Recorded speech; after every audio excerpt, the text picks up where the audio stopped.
Imagine a world with nothing in it. No trees, no animals, not even light. That's how our story begins. But then, something amazing happened. God spoke, and suddenly everything changed. God created the sun to shine brightly during the day and the moon to glow softly at night. He made the land and filled it with beautiful plants and trees. He created the oceans and rivers, teeming with fish. Then, God did something extra special. He made the first person. God took some dust from the ground and shaped it into a man. He breathed life into him, and the man's eyes opened for the very first time. God named him Adam. Can you say Adam? God placed Adam in a beautiful garden called Eden. It was filled with every kind of fruit tree you can imagine. Apples, bananas, oranges, they were all there. God gave Adam an important job. He had to take care of the garden and name all the animals. Imagine naming every animal you see. What would you name a giraffe? Adam loved his job, but he felt lonely. He didn't have anyone like him to talk to. So God decided to make a helper for Adam. He put Adam into a deep sleep and took one of his ribs. From this rib, God created the first woman. When Adam woke up and saw her, he was overjoyed. He named her Eve. Adam and Eve lived happily in the Garden of Eden. They could eat from any tree they wanted, except one. God told them, "You must not eat from the tree of the knowledge of good and evil."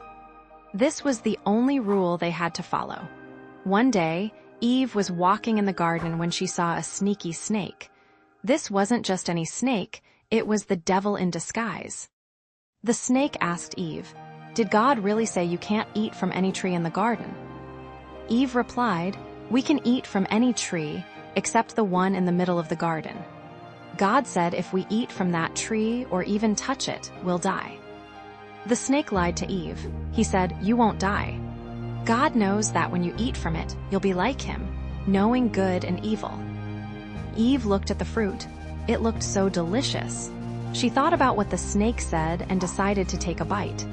Then, she gave some to Adam and he ate it too. Suddenly, everything changed. Adam and Eve realized they were naked and felt ashamed. They tried to hide from God. But can anyone really hide from God? God called out, "Adam, where are you?"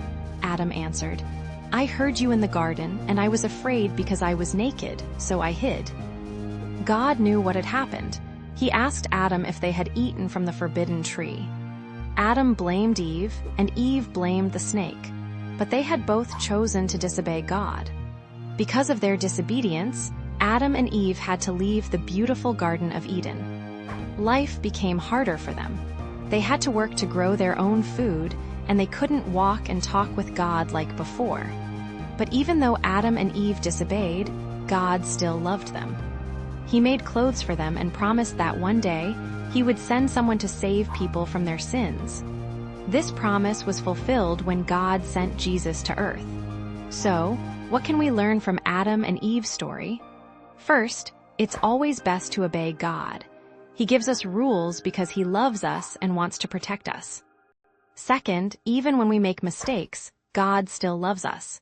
He's always ready to forgive us when we're truly sorry. Remember, just like Adam and Eve, we all have choices to make every day. We can choose to listen to God and do what's right, or we can choose to disobey. What will you choose? The story of Adam and Eve teaches us about the beginning of the world, the first people God created, and how sin entered the world.